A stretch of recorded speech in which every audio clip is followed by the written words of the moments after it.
Welcome to Entry Level Moms. Hey everyone, I'm Nasra. I'm Suia. Welcome back to our channel. Today we have a lovely mom chat planned for you guys. We have missed our mom chats Yeah, I missed it so so much. much, man. I love it when it's just me and you. I mean, There's I love having guests, I love having guests, but I but I love it feel when it's like I just have me to and be on you. my best behavior Yeah, when we have same, guests over. same. But when it's just me and you, we can just, Just be we chatting, can just be chatting, and chatting here. chatting. And when the guests are here, it's about them, innit? Yeah, it's true, So it's I true, like to give them the it's true. the space. I like to hear their stories, but then our mum chats is like catch ups and like Yeah. Anyways, it's a new era.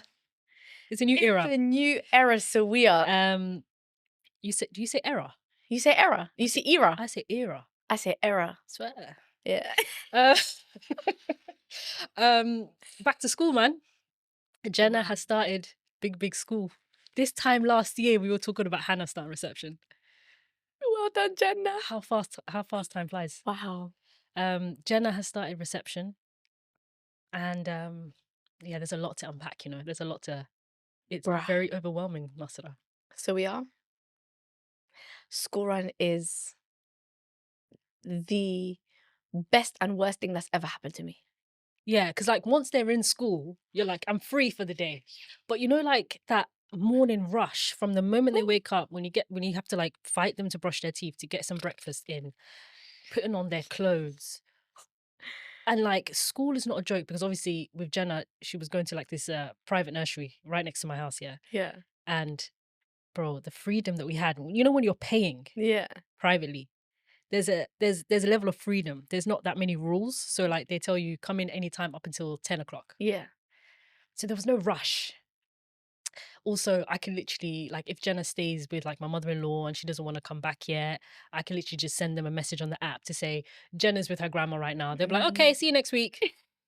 I can't do that Do in you know, school. I Do you know what I mean? miss those days because her dad used to pick her up every 2 weeks and he would have Mm. her for the weekend every 2 weeks. Remember when we used to do that? Yeah. And we would skip the whole of Friday. Like we didn't go to nursery on Fridays. Yeah. Like the whole of Friday was in the morning her dad comes, he takes her and I'm free for the weekend every 2 weeks. But we Mhm. can't do that anymore now because by the time by the time gets here and picks her up at 3 o'clock or 3:30, getting to Birmingham is gonna be like 3 hours journey because of the traffic, Yeah, because of like anything that could happen on the roads. One time exactly. they left at 3:30 or something and there was an accident on the M1 and do you know what time they got to Birmingham? They got to Birmingham at like 8:30, like 9 p.m. Oh my God, it's the I couldn't I worst. felt so sad for my kid. I felt bad for her. Imagine being stuck in a car for that many hours. Yeah, it's horrible. So With sad. the toddler. Listen, How does she use the toilet and that?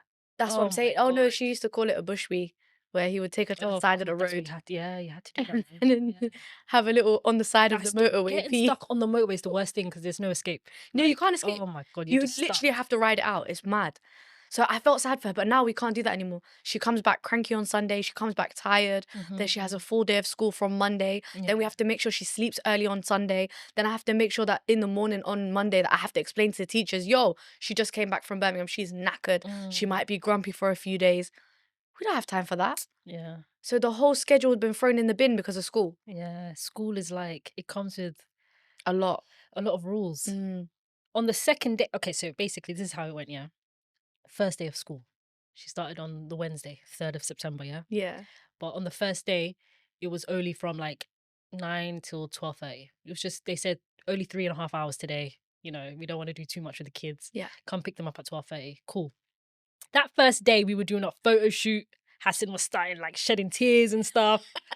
I was telling Jenna how to pose. So we dropped her off and I stayed back for like half an hour. The teachers allowed the parents to Mm. just kind of look around the classroom, get to know the place and all of that stuff. That day, Adam also had his settling in for the nursery. So I Okay. had to rush back, stay with him for an hour, and he was doing just fine because I was there, right? And then when he was done, I went home for an hour and then I had to go pick up Jenna. Oh my God. I think what the part that jars me the most, yeah, about her primary school is the location. So it's it's at the top of a hill, Nasra. Yeah. And I'm not much of a walker. Like I don't work out like that. So I don't even do normal steps. So to do an incline, like walking up a hill like this with a pushchair and a toddler, hey. Impossible. I would drive every day. If I I, didn't I have a car, I would Uber it every day. the thing is, if I drove, it would literally take 2 minutes, which is fine. But it's like the school is right by like a residential street. Oh. So like you would have to find parking because it's like on the curb and Oh, okay. it's always packed, and it's like because bare parents are driving as well. Okay. So finding parking is like a gamble, innit? So sometimes I'm just like, let's just walk it. But goodness me, by the time I get to the top of that hill, I'm like this. You know when you try and act casual and you're like, and then as soon as you like walk towards the gate, you just see all the parents. Like you see parents of the older kids. Yeah. There's two different gates. There's a reception and nursery gate, and then there's the older kids gate. There's Yeah. two different gates. So you have to walk past the older kids and their parents first to get to your gate. And it just feels like everyone's got their eye on you. Like, Oh my god. you know when it's fresh like, meat. fresh meat. Because it feels like the mothers at the school gates already formed cliques. Like, Yeah. they've But they've been there for They've been ages. there for a Yeah. while. Do you know what I mean? And I felt like it was my first day of school. I don't know why. It was just I was nervous, even though I knew Jenna was going to be fine. But I felt like it was my first day of school. It's crazy. It's so loud as well, isn't it? It's quite overwhelming because then like, Very. yeah, it's just weird. I don't know, I've been doing it for a year now. So for me, like, I'm so used to the school run. Yeah. I think because your kid is new to it, she might struggle for like the first term or two. Mm-hmm. It's taken Hannah a year to like fully be in like sync with like the routine, with like waking up, with like getting her clothes ready. So like I've made it very like independent for her. So she knows I have like a chest of drawers that Zainab gave me. Shout out to Zainab. Shout out to Zainab. And I put like socks, underwear, vests in the top three drawers, and then we have like the school polos, and then we have the jumpers, and then we have the leggings right at the bottom. So she goes through the whole drawer. She opens the top one, takes her socks out, takes her underwear out, takes her vest out, takes her a polo out, takes a school jumper out, and takes her leggings or shorts out. So we have like a system. So in the morning, she'll wake me up or I'll wake up. My alarm will go off, and then she'll go. I'll say to her, "Go get your uniform." And she goes. She knows what she's doing. She sets it all up. She brings me a pile of uniform. She's like, "Can you put it on for me?" Usually I'm like, "You do it," but like she's like, "It's quicker when you do it. Can you just do it?" I'm like, "Okay." So I'll help her put it on, and then if she eats her cereal, I tell her, "Go make yourself cereal." So now we're at a point where it's very zen and it's actually okay. Yeah. The only problem is like I'm tired. Do you know what I mean? Now it's just up to me to make sure that I sleep on time the night before. Listen, because we still have to get up early Exactly. every single day. Like, and I think what makes it harder is I have to also get Adam ready and like ready to leave Yeah. with Jenna. Do you know what I mean? I think that's the hardest part for me. If it was Girl. just Jenna, it'll be all right. Yeah. But getting two kids ready, hey. No, I hear the two kids thing, but you know, even just getting one child ready who doesn't want to get ready, you will be stressed. Because you know what Hannah used to do to me the first term? She'd be like, "I want to wear the Elsa shoes, the fucking bright blue shoes that you step on it and then the lights go on." Yeah. I literally would be like, "You can't wear that to school. It's not school uniform." "I want to wear the Elsa shoes." "No, you can't wear the Elsa shoes." Wah! Wah! At 8 o'clock in the morning. Can you imagine? And I'm looking at her and I'm like, oh my God, I swear I'm like 4 seconds from losing it. Take a deep breath. "I'm wearing the Elsa shoes." "No, you're not wearing the Elsa shoes, bro." And then she'll go, "Can I wear the Elsa shoes to the gate? And then we can take the school shoes. And then when I get to the gate, I'll change my shoes." I'm like, why are you making my life hard? What's the point? So we went through a phase of like, I don't want to wear a jacket today. I don't want to wear the jumper today. I don't want to eat breakfast today. I don't want to wear shoes today. I want to wear the Elsa shoes today. Like every couple of days there was something. So it was really like overstimulating. And obviously it was even worse before when we were at the other school because their one starts earlier. Like we would try to get the kids in for about 8:10, 8:15. Yeah. Now we go Goodness in for me. like 8:45. Do you know what I mean? It's like Yeah. that half an hour makes a big 8:15. difference, you know? Right now they give us what? between 8:30 to 8:55. You can walk in. Yeah. After 8:55, like even if we turned up at 8:56 Gates are closed. because the lift in my building was taking too long. By the Ah. time I got there, it was 8:56. The gate was closed. I had to go all the way around to the office. It feels like a walk of shame, doesn't it? It was a walk. It feels Second like day. a walk of shame. Second day. And Nasra, you know me. I don't like being late, especially not on her second day of school, man. And you know what's That even walk of sadder? shame's Like mad. when the gate was closed, yeah, Jenna instantly knew like mummy must have fucked up a little bit because she started panicking. She's like, "Mummy, where is everyone? Mummy, where are we going?" And then we start going around to the office. Mummy, where are we going? And I was like, Jenna, relax. Chill. You're still going to school. Girl. You're still gonna make it to class, but we're just going a different way. And then we went in, and the receptionist was like, "Please sign in over there." And it goes late, and it goes reasons for being late. I had to click. It was the parent's fault. I think there was a section that was like it was because of the parent. I was like, this is so funny. Oh, we don't even have that, you know. I'm not gonna lie, me every day I blame her, even if it's my fault. Even if it's my fault, I blame Hannah. I swear to God. No, it was fully my fault because I didn't. She was all ready, man. It was just a lift, innit? I didn't leave at the right time.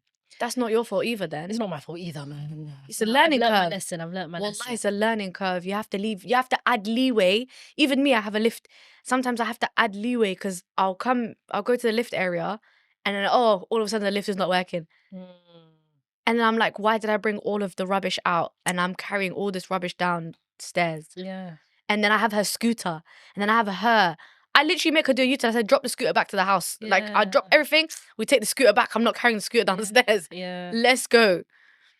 School run is a nightmare, No, school Sawia, bro. runs Wallahi. actually- Does it get easier though 1 year in? I'm not gonna lie. For me now, it's a breeze. Okay, cool. The only time that it's difficult now is if I don't sleep enough. Yeah. When I wake up tired, like this morning, for example, I woke up really, really tired this morning because obviously I did a lot of riding yesterday, and I knew I was gonna ride today, and silly me didn't go to bed on time. A year in now, Yeah. we've got into a habit and a routine, alhamdulillah. Okay. Alhamdulillah. So it's about what you instill in them.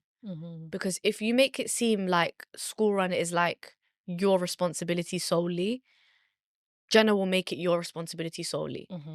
If you start to give her like chores and tasks to do every day, so that she feels like it's also my time as well. Like how Hannah, she's very independent with the clothes because I've made it her thing. Yeah. I showed her where everything was when I packed it. I showed her everything where it was when I put it in the drawers, and that I said to her, this is the uniform chest of drawers. It's only for uniform. So she feels like very Responsible? I would not what's the word? She knows. Do you know what I mean? What's that word for knowing? Informed. Yes. I hear it. She feels very informed, so she knows. Like it's like it's like a confidence thing. Like it builds your confidence when you know what to expect. Yeah. So she gets all of her uniform ready by herself. So I don't have to now think the night before. All I have to make sure is that it's clean and it's in there. Do you know what I mean? So I don't have to think about like, oh, let me go do all of this. Like I'm not putting all the stress on my own head. Because she's 5. Like you can have responsibilities. Like we were saying the other day, 2-year-olds in Japan go to the shop, bro. I can't even fathom that, because the 2-year-olds here, what do they know? 2-year-olds here are like, yeah, we're just playing. Bro, like, that's Adam in like 6 months. we just play. All he knows now is daddy. That's what he says. Oh, he starts saying kaku. Thank you. If you give him something, kaku. Oh, that's all he knows. Yeah, over there. Imagine I I now send Adam to the shop. Go get some milk, Adam. No, go. but deep What? it though, they have to know how to get to the shop and how to get home No, but that's mad, before though. anything else. The crime rate must be low because how are you trusting a kid to The crime rate is so low. Like they literally trust their children to go to the shop and come back with groceries, and they're 2. And they're literally waddling. They're like down here. I swear, it's so cute. So how much shopping? Because obviously they're small. Obviously they not can't a carry lot. it. And maybe did she buy like some onions? Some onions and some like spring onions, and I think a bread. Yeah, but That's at it. the age of 2, like Wallahi, I can't wrap my head around it. But all I'm saying is if it's possible in Japan, it's possible here. Do you get what I mean? I Yeah, feel it's like it's how possible you here. teach them and like how you Like, even train if you your go children. back home to Somalia. I've been to Somalia, mate. When I went to Somalia, I was like 18, 19. At the time, I didn't even know how to cook. Like, 5-year-olds there will all I cuss you out. knew, bruv, I got cussed out by like an 8-year-old. She's looking Wow. at me up and down. Goes, did you finish the Quran yet? In Somalia. I was like, An 8-year-old, you know they she's can looking at me like cook, this. they can clean, they can wash clothes Yeah, when I came to at the age house, 8. she was outside washing Dixies. It's She was mad. washing pots and pans It's outside. actually mad. Do you not think that we've dumbed down our kids? That when I look at it like that, I'm thinking, rah, our kids are mad dumb. Oh, 100%. Why have we dumbed down our kids? 100%. But at the same time, we actually give our kids like some sort of childhood, though. I can't lie. Because what do you mean they're in the kitchen from the age of 5?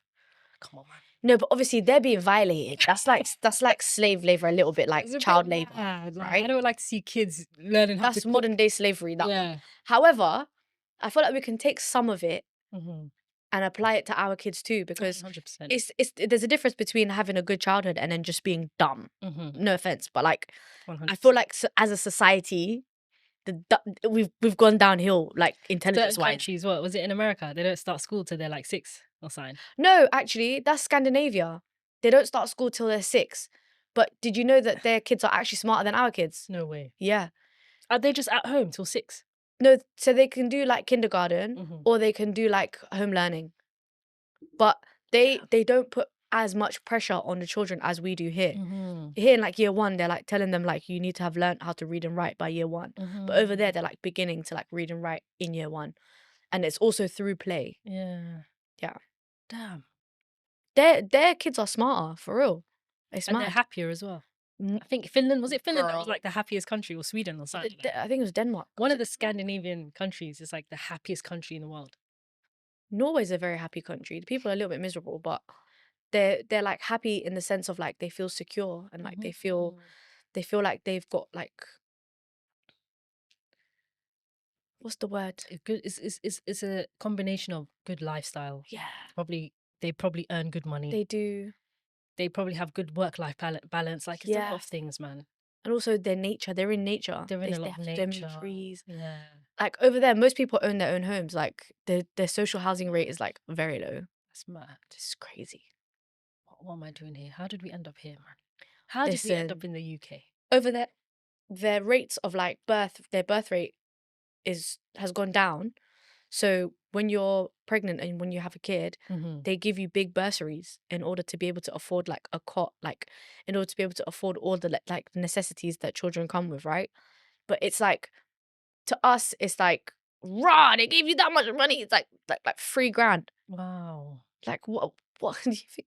The UK government, they give you £500 Sure Start voucher, yeah, for your first child, and if you don't apply for it in the first 6 months, it's gone. It's done. And you don't get to apply for it for the second kid. So they don't even That's tell what you that happened. it disappears. That's what happened to me as well. I missed it with Jenna. Me too. I missed it with Hannah. I was in a dark place with Jenna. So bro. was I. Yeah. Was in the pits I of depression. completely missed it. And I remember finding Thick out months. about it when she was like 9, 10 months. I was like, Bro. long day. I literally found out about it when she was 6 months. I was like, are you telling me that I've just missed the deadline? If you're pregnant right now, to all the ladies out there, if you're pregnant or you have a baby less than 6 months, check out the Sure Start. Sure Start, right? I think it's a Sure Start, yeah. There's some sort of grant that you can get that you don't have to pay back, by the way. No, it's just £500. Like it's literally £500. Yeah, man, it will go That can towards- help with a lot. Yeah, it can go towards a lot. You It can go to can. Asda twice and you'll spend it all. Wow. But listen, new era, Oh. yeah, new era, and that. I'm so proud of Jenna for doing that, for like Oh my god, getting on with it the first week. no, she's doing so well, and she's got 2 guys. Yeah, why am I saying 2 guys? 2 little boys that were in her private nursery that are now in the same Oh, class as her. that's so sweet. So she has familiar faces there. She has familiar faces, but one of them, bless him, he refers to her as like his wife. And I don't know how to feel about that because I'm like, Not Jenna being married and I'm still single. Jenna got married off. Like they literally call each other husband and wife Oh and my like girlfriend and gosh. boyfriend. Boyfriend. To the point where one time, this is before she started nursery, I picked her up from her nursery. I picked her up from nursery, and the staff were like, oh, we just want to give you a heads up. They didn't do anything mad, but just so you know, Jenna and this, I don't want to say his name, Jenna and her friend are calling each other boyfriend and girlfriend. And I was like, how does Jenna know about all this? So then obviously I spoke to Jenna when we got home. I was like, so who's this guy? Honestly, felt like I was talking to her as a teenager. I was like, so who's this guy that I'm hearing about? And she was like, he's a boy and he's my friend. Boyfriend. And I was like, Fez. you know what? You're right. Fez. You're right. Maybe that's just how they see it. That I is don't know. probably just how they see it. But part of me was a bit scared because I'm like, damn, like, No, but you're thinking to hit. You're thinking. Jenna's You're looking at him brain is thinking, "What do you know from your house? What have you fam. heard?" Like, and it's scary to kind of see your child, Yeah. like, almost like their brain is expanding, like they're learning Yeah. new things and they're starting to understand how the world works. It's kind of scary to see, you know, because it's like, damn, like, The same was my school. yeah, There's a little boy and a little girl, and they're like obsessed with each other. It's yeah. so funny, and like they literally refer to each other as like, "That's my best friend. That's my best friend," Oh, and like they hold hands and it's so cute. But yeah, it's cute. with the mum, I was chatting to the one of the boys' mum, and I was like, "Oh my god, imagine if they actually get married when they're older. Oh, Can you imagine? that's so cute, man. That's really cute. Like my But no, nursery sweetheart." no, literally, imagine. Because they'll be going up to like year 6 together. Yeah. And It's then they'll cute, I all can't go lie. their separate ways, or maybe they'll go to the same secondary school. Who knows? They might, who knows? But literally, I don't know, man. I just get this weird, anxious, like, I get a bit anxious in the mornings, like the morning rush, trying to get to school on time and then dropping Adam off. I don't know. Do you know what? This kind of reminds me of the conversation we had with Ria Yeah. about the morning school runs Hey, no. and potentially taking your kid to school in pajamas. Do Mm, you see like the pressure of like making sure that you're on time to listen, drop your kid to school? Because the way that I was looking at it is, for me, personally, for me, if I'm late to school, I'm gonna get judged by the teachers and by the school, Mhm, right? mhm, It's gonna get written down as a mark of absence mhm. or lateness, and it's gonna be on record, right? Whether it's Hannah's fault or whether it's my fault, Yeah. right? So that's gonna get written down, and I'm gonna have my parenting judged at the end of the year, Mm, depending on how many times I've been late mhm. or how many absences she's had, Yeah. right? That's my responsibility to make sure she's on time. Yeah. The other thing is if I show up, you know, I just about made it on time and I look crazy, the rest of the parents are going to judge me, Mm, right? So everyone's going to look at me like, oh, how did she, you know? There was one time, yeah, where I forgot my top turban part mm. and I went in with the undercap. Just the undercap. I was so stressed that I felt something on my head and I thought I was wearing a turban. And I didn't notice until I got halfway to the school that I was only wearing the undercap. Oh, And I was like, oh well. yeah. It just looks like a So I little cap. went, obviously you can tell I'm wearing an undercap. Yeah. People who know what an undercap is, like, you can tell. The hijab is new. What They that were was. looking at me like, rah. And in my head, part of me was like, should I just take it off? And I was like, nah, man. I was like, I'm just gonna act like I didn't even notice. You know them ones. Yeah. So I just took her to school. But regardless of whichever way you look at it, you're gonna get judged by someone. 100%. Whether it's the school for being late or whether it's the mums that are Yeah. also doing school run that are looking at you thinking, rah, she looks mad. Yeah. Do you know what I mean? Yeah. Personally, in my personal opinion, I don't know about other people, but I don't give a fuck about the mums. Yeah. Like, I just met you guys. Do you know what I Yeah. mean? Yeah. I don't care if you look at me like I'm crazy. I got my kid to school on time, and that's my main priority. Do you know Facts. what I mean? No, I hear it. And now that you've seen how stressful school run is, yeah, Hey, listen, when we had Ria on, when was that? May? Yeah, it was around May times. Obviously, I didn't know the deal in it. I didn't know. I didn't know the game. I wasn't part of the school run situation mm, yet. I've only done what, 3 days, 4 days. mm, bruh. I was so tempted to Google school run companies, see if there's people that can come take my kids and take them to school, because I was like, how am I going to be doing this every single day for the next 10 years? Yeah. And then another part of me was like, is the people who are also working. Yeah. So there's mums who they have to get ready before they leave the house, get the kids to school, and then go to work. Do you remember when I was going through all of that headache with Hannah at the beginning of the year last year? I was working full time. She would make me late to work. I was lucky that my house was here, the school was here, and my workplace was here. So they were all within like a triangle walking distance. However, 10 minutes late here makes me 10 minutes late there, makes me 10 minutes late there. So I would get extremely stressed. And I remember at one point just losing it. And I'm saying, you're going to make me late for work. And she obviously didn't, she's none the wiser, doesn't really care. But I was feeling all of the pressure of like, I'm going to take you late to school. I'm going to get judged at school. And then I'm going to go into late to work. And then every day I have to say, my kid made me late. One time, okay. But every day, you've made me late every day for the whole week because you don't want to wear the fucking school shoes. You want to wear the Elsa shoes. And you know, the saddest thing is, people who don't have kids, they don't get that. They don't get it.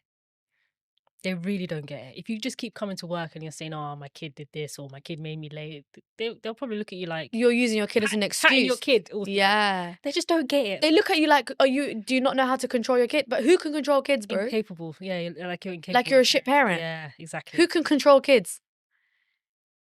She's telling me she's sat down on the floor. Her butt is on the floor. And she's saying to me, I'm not going to school. Am I a cat? Can I grab her from here? What do you do in that situation, Nasser? How do you get through that, man? I walk away because otherwise I will strangle her. Mad. You have to walk away, bro. I walk away and I go to the kitchen and I drink some water or I sit down in the living room and I go on my phone. And I'm like, I'm going to go on my phone for 2 seconds or 3 seconds or 1 minute because I need to calm down because I'm enraged and I don't want to be enraged. And then you know what the worst thing is? It sets the precedent for the rest of your day because you've been enraged first thing in the morning. Now I'm going to go to work cranky. Now I'm going to, at least it's going to take me like 3 or 4 hours to get out of this cranky state. Yeah. Like then if somebody even looks at me funny at work, now I'm even more annoyed. Do you know what I mean? Yeah. Like it's a lot. It's a lot, man. And then you deal with that 3 times, 4 times a week. Do you remember how burnt out I used to be? How annoyed I used to be? I used to take it out on work. Like I used to be so upset every morning that Zainab would be like, let's go get something to drink. Like, let's go get a coffee. And I would literally go to the bakery down the road and I would sit outside this bakery with Zainab and I would be close to tears every morning. And Zainab would look at me like, she's like, it's okay, take some deep breaths. And she would buy me a coffee and she'll buy me a pastry. And she'll say to me, sit there, eat breakfast. Oh. Can you imagine every day? Like at one point, me and her sat out there for an hour. Somebody at work called me and was like, where are you, bro? I was like, I physically cannot come to work right now. It's giving breakdown, wallahi. Yeah. Goodness me. So it can reach that point, I feel. So now I'm like, I've got bigger fish to fry. If I'm wearing pajamas, wallah is not my problem. Wallah is not my problem. I hear you. That's how I'm seeing it. 100% I hear you. The thing is, I don't judge mums who look a certain way. I think in that episode with Ria, I was saying, I can't do it. Do you know what I mean? Okay, yeah. I can't do it. Like, I just feel like there's inside clothes and outside clothes. Yeah. That's the point I was making. But I also understand the morning rush, It's how mad. stressful it is. I understand that there are people going through depression. Yeah. I'm not gonna lie to you. When I was deep in the PPD, bro, if Jenna was going to school at that time, I probably would have been looking rough out here. Because I never put any love into myself. During that time, you know when we first started this podcast, like early stages, wallahi, I'm not even joking, yeah. In that first year when Jen was born, I think I had like 3, 4 weddings, family weddings that I missed. Wow. I didn't go to a couple of cousins' weddings, bro. Wow. I was like, I'm just not in the right headspace. I don't want to have fun. I don't feel like I want to make myself look beautiful. Like I wasn't taking care of myself. And it was so hard to get out of that like dark place that I couldn't just go to a wedding. Do you know what I mean? Yeah, it doesn't make sense. And I didn't want people to I didn't have the energy for people to be like, oh, you just had a baby. How is she? How old is she? It's a lot of small talk. It's a lot of talking. Yeah. Right? So I missed bare weddings. The only time I used to dress up was when I was coming to the studio, not studio, Wow. my mum's office. Back in the day, it was my mum's Oh my office. God, when we used to do Wallahi, your mum's nothing. office. I'm not even capping. Yeah. That was the only time I made an effort because I knew I was going to be seen on YouTube. Like I thought, sweet, you have to at least look put together. But also those Other than sessions. that, So we had those first sessions became like therapy for us. Do you remember? Like even just leaving that studio, leaving your mum's office. Even just leaving your mum's office. Remember we used to be in there sometimes for like 6 hours at a time. listen, 6-7 hours just filming. even after we stopped filming, we'd be sitting there talking. We'd be elated, remember? We'd be chatting leave for there. I How feel many like times did we that order helped food? us. How many times we order food? We'd be Oh killing. my God. Because we I had no- really feel like it helped us. Oh, Wallahi. That's it. I feel like you came into my life at a time when I really needed it. Same. Because without you, I wouldn't be doing this. Do you know what I mean? How everything just kind of Shout outs to connected. Hassan for getting you pregnant at the perfect time. Shout outs to him. Because if you didn't get pregnant with Jenna at that time and have her, that we would never have done this. Also, shout out to you for getting a divorce. Yeah, Because if you were still shout out to married, you for- if you were still married, you'd be in Birmingham living your best life. Thanks. Okay. Living a miserable life, but bro. if I you would have were been. but on the flip side, you could If be I was having having a good great time, marriage. Yeah. True. If you were having a good time, you would be in Birmingham. True. You wouldn't care because you're having a good time. True. That's very true. So none of this would have Shout outs happened. to my ex-husband. Shout outs to you. None of Without this- you and without wanting to get a divorce, I would never be here right now. None of this would have happened if you didn't get divorced. This would have happened. And- Shout outs to my guy. and I love that. And I didn't get depressed. So Shout outs to you for getting depressed. shout out to my depression. Honestly. It's so mad how things align, isn't it? Also, I also want to say, I'm really proud of us for sticking to this. Yeah. For Yeah. because Nasra, I don't think you understand, yeah. I've always had so many ideas and then I'll just give up on them. Like there was a time I wanted to write a book during COVID. Oh, you're still gonna write a book? I still want to. No, you still will. I will. Inshallah, I will. Inshallah. But genuinely, I started interviewing people. I was gonna write a whole book. I don't want to say too much on what the book is about. But I literally started transcribing it. I was doing all of that in COVID. As soon as I found out I was pregnant, I stopped. No, because listen, you was thinking this is a whole new experience. I need to focus my energy on this. Fam, You it just took over your my brain. thoughts. I was like, I can't do nothing. Now. Your Pregnant. baby brain is mad as well. Baby brain is mad. Yeah, and it was like during COVID, I was like, there was a lot going on, you know, but like I was always that type of person that had all these big ideas, but I never executed them. So this podcast, wallahi, it just means so much because I've never had something like this consistently going for like an idea that we're still doing 3 years later. It Like, literally it's started crazy. off as like a. So yeah, I think we should make a YouTube channel. Nah, I'm an introvert. I don't see myself doing that. Are you sure? You should think about it. Let me know. And then, you know what? Yeah, I'm gonna step out of my comfort zone. Let's do it. Yeah. It literally started off as that. Yeah. And now it's 3 years deep. 50k followers on TikTok. 30 something K on Instagram. Crazy work. Nearly 10k YouTube subscribers. Mad. Make sure you subscribe. Make sure you subscribe. The hell? Countless impact. No, wallahi, The I'm amount so of emails, the proud amount of messages we receive, the amount of people that speak to us and tell us like how much like we have helped them get through PPD or help them avoid PPD or help them during their night feeds, help them to feel less alone. People who are in like new cities, like what I was experiencing, feeling isolated, they feel like they have friends, like through us. They talk to us back when they're watching. It's so mad. It feels like I'm healing my, you know when people say healing your inner child? Yeah. This is healing my PPD me, like my first time mummy. It's healing the Suya in 2021. Because I used to just be on YouTube watching all these different videos. Like, man, if I saw 2 Somali girls on a pod talking about motherhood and they had banter, hey, it would make my life. I know. I would snap out of that depression real quick. Same. And I would probably be like, I think I'm gonna get a divorce. Can you give me some advice? Not even that. I'll be filling out the guest request form. Yeah. I'm like, I want to come on and share my story. I love that. Honestly. But I'm so proud of us, Wallahi, Me because too, man. we are doing exactly what we needed to see.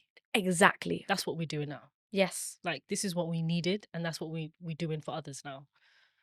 Definitely healing my inner PPD wound. Literally. 100%. Do you know which videos always get me? Have you seen that trend?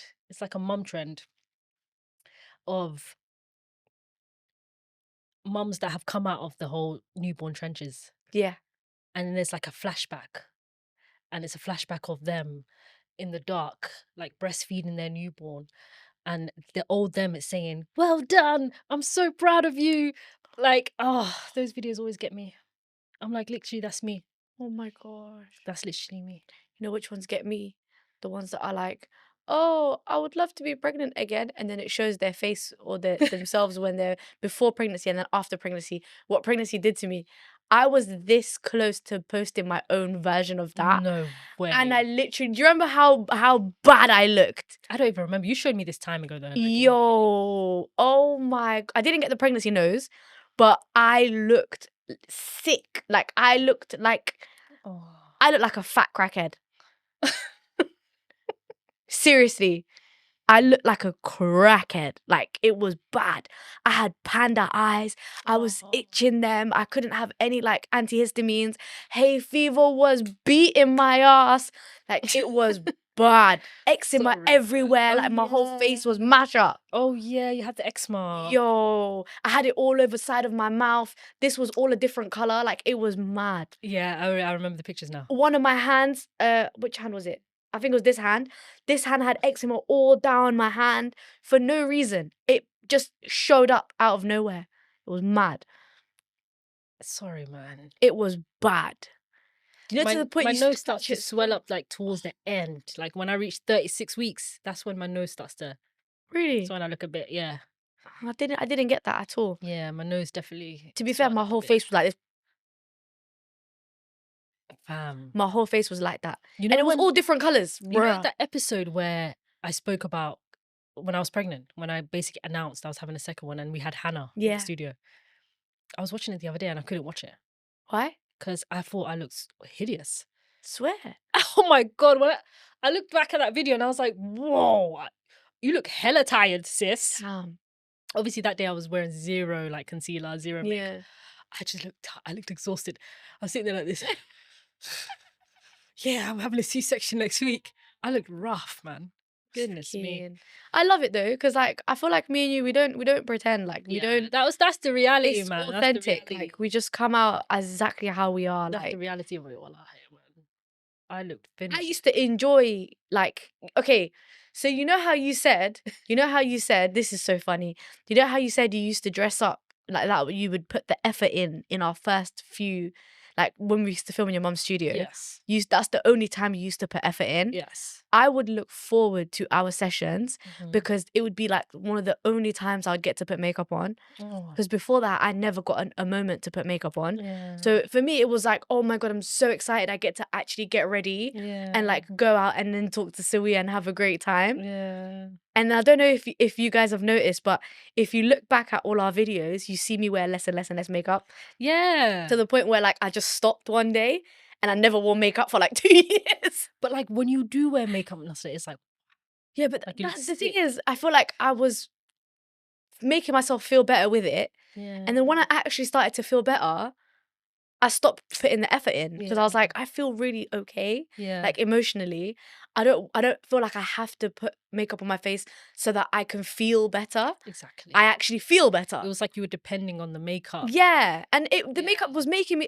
It's not even just like it being on my face. That's like the end product. That's the last part. But even the process of it, like I thoroughly enjoy putting makeup on. I don't know how to explain that to you. I even go on TikTok live and do it. Like Yeah, I remember those days. thoroughly, I genuinely, I love dolling myself up. Like I Yeah. find it so therapeutic. I love that there's like a sequence, there's a system, there's like I know what I'm doing. Do you get what I mean? Yeah. Like I can experiment if I want, or if I want, I can just stick to the same thing. Yeah. I'm very much like a one-trick pony. I like repetition. I Mhm. like doing the same thing. I like knowing what I'm doing. Mhm. I like using the same products. I like using the same brands. I like that. I like consistency and the same thing. Yeah. Maybe it's autism. Definitely probably autism. But I don't really like changes too tough, right? So the whole process of doing makeup, it gives me joy. Yeah. It genuinely gives me joy. I don't know how I sound mad. I don't do it often enough, but it absolutely makes me happy. Yeah. I love that for you, Wallahi. Wallahi, it makes me so happy, even till today. Yeah. But the only reason I don't do it is because, like, if I'm gonna do it, I want to put 100% effort into it. Yeah. If I know I don't have enough time, if Hannah is around and there's nobody there to, like, be like the third person, if it's just me and her, she wants to stand underneath me and go, "Can I have some? Can you put some on me? Can I try some? Can you put a little bit of that? Can I have eyeshadow? Can you put this?" I can't give my enjoyment You want to lock 100%. in. You want to I lock love in. locking in. So I'm like, "You're distracting me, bro." It gets a bit, like, frustrating. Yeah. So I don't do it anymore because I'm like, I want to give it its respect and its time and its effort Yeah. because it's something that it brings me so much joy Yeah. to I do. love that. Wallah, it's mad. It's mad. I love that for you, Wallahi.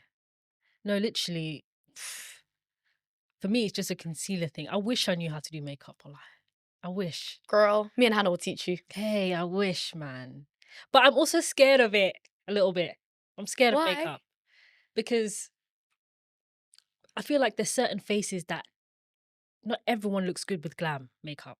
Does that make sense? I don't have the face for glam makeup. No. I think you have the face for glam makeup, but you just haven't had it done tailored to your face. Really? Because I feel like sometimes when someone else does my makeup and they do Yeah. heavy glam, I feel like I look crazy. But when I do heavy glam, I think I look nice. Yes. So you have to know what works for your face shape. You have to know what works for, like, Listen. like, you have to color match it exactly. Yeah. Like, you have to color match the concealer exactly. You have to get the right powder. You have to get the right setting spray. The right setting spray. And you have to do the right amount of setting spray. And that's the part that, like, is make or break. Because at one point I had the Charlotte Tilbury one and my makeup would just split. Oh my And I would God. get so mad because I'm like, it looked great for the first 30 minutes. Now that I've left my house, why is it splitting? Oh. I would get so frustrated. See, there's just too much to think No, about. but you see, it's trial and error. You need, like, maybe like 3-4 weeks, yeah, where you do it consistently and then you figure out what works for your face. You figure out longevity as well. So if you're going to a wedding, where is it gonna split? Like, do you have, like, lines? Like, where is it gonna split from your lines, like, on Bro, your face? do you remember my brother's wedding?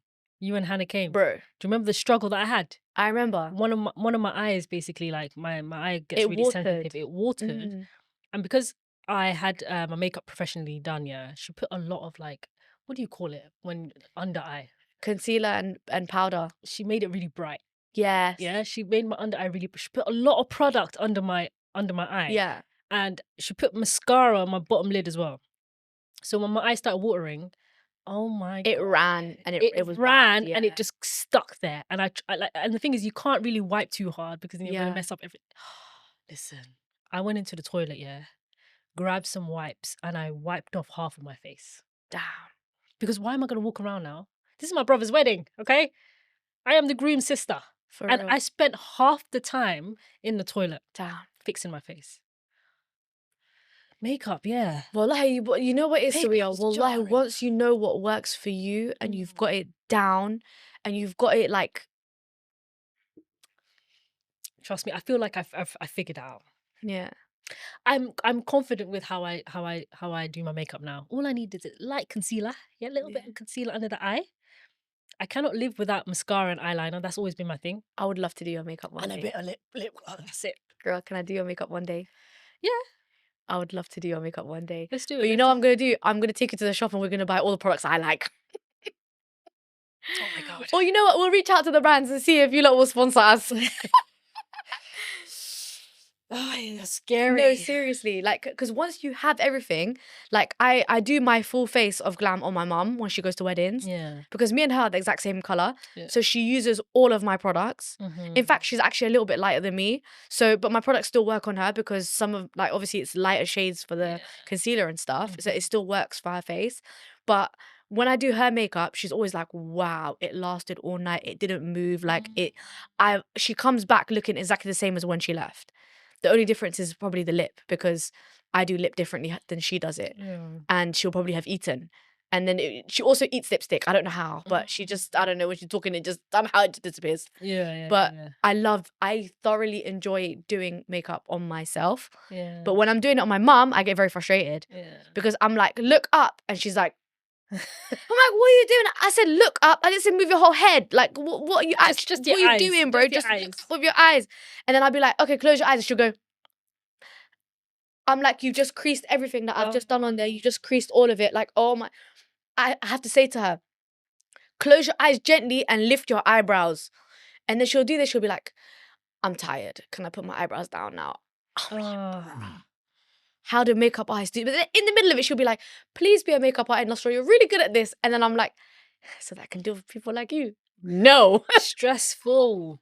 Also, my eyes get really sensitive. Yeah. And I get sensitive. My nose is also like, I sneeze very easy. Yeah, because you know this bit and this bit are connected, right? Bro, every single Yeah. time someone's doing my Yeah. makeup and they start patting the nose, all of a sudden, I need to sneeze. Give me a second. I need to sneeze. Damn. Oh my God, it's the worst. One time I sneezed bare times while my cousin was doing my makeup. Guess To what? the point where my eyes started watering. She had to wipe it off. It So was yeah, guess what? a headache. I don't use a beauty blender now. What do you use? I don't use a beauty blender at all anymore. The last time, listen, stop using beauty blenders. Wallahi, unless you're going to buy a new one every single I time, haven't used it in a minute. stop using beauty blenders. Because since I stopped, my skin has been phenomenal. Really? Since I stopped using them, wallahi, I've not had a single breakout, bro. Your skin has always been phenomenal, Nasra. No, but Mashallah. obviously when I look up close, it's different when you look up close than when you're on camera. Yeah. So on camera, obviously my skin looks clear, but like when I look at it up close, I can see like bumps, I can see texture, Yeah. like I can see like blackheads, whiteheads, I can see the hyperpigmentation. Yeah. Obviously it's different. There's lighting in here, so It always makes us look good, innit? yeah, we look. That's what another reason I don't wear makeup. I look alright without it. So Yeah. Studio lighting goes crazy, wallah. yeah, no, all of those little things that you see up close, I see them. So I know when my skin is breaking out more than usual. So stop using beauty blenders, bro. I use concealer and then I brush it out. I blend it out, sorry, with a brush. Like a thick concealer brush.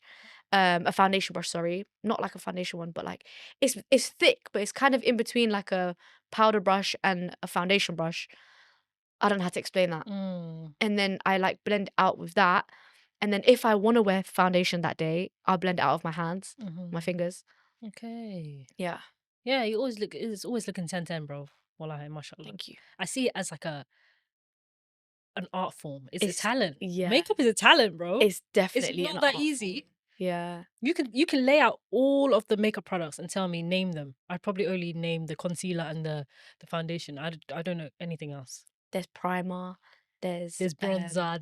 There's a blush. Blush is my worst There's nightmare. highlighter. There's blush. I like highlighter. I like highlighter too. Highlight is cute. I've got a highlighter, yeah, and I put like one dot on my nose sometimes. Yeah, and I put a little bit there under my eyebrow, and I put a little bit on my chin. I don't know what I'm doing, but it's You doing gotta something. put a little bit on your cupid's bow as well. Yes, Yeah. a little bit on your cheekbone and Yeah. that.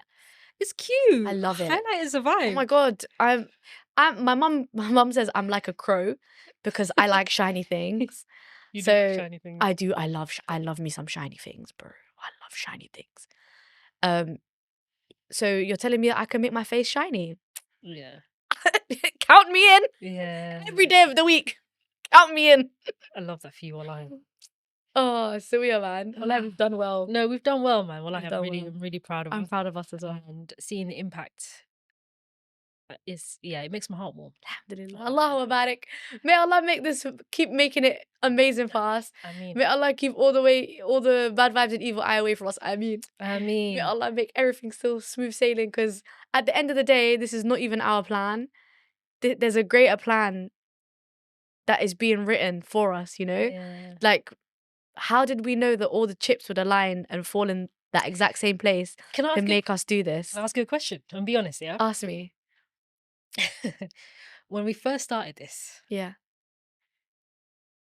did you have faith in it? Did you think it would bang? Yeah. Really? Yeah. I had no faith. You had no faith. It was Am I the only one that had faith? Hear me out. Mad. I thought maybe it was the depression talking. Yeah. But I genuinely thought not that it didn't like the idea, like everything that we planned out, everything, don't get me wrong, was good. I'm not saying that the idea was shit. Yeah.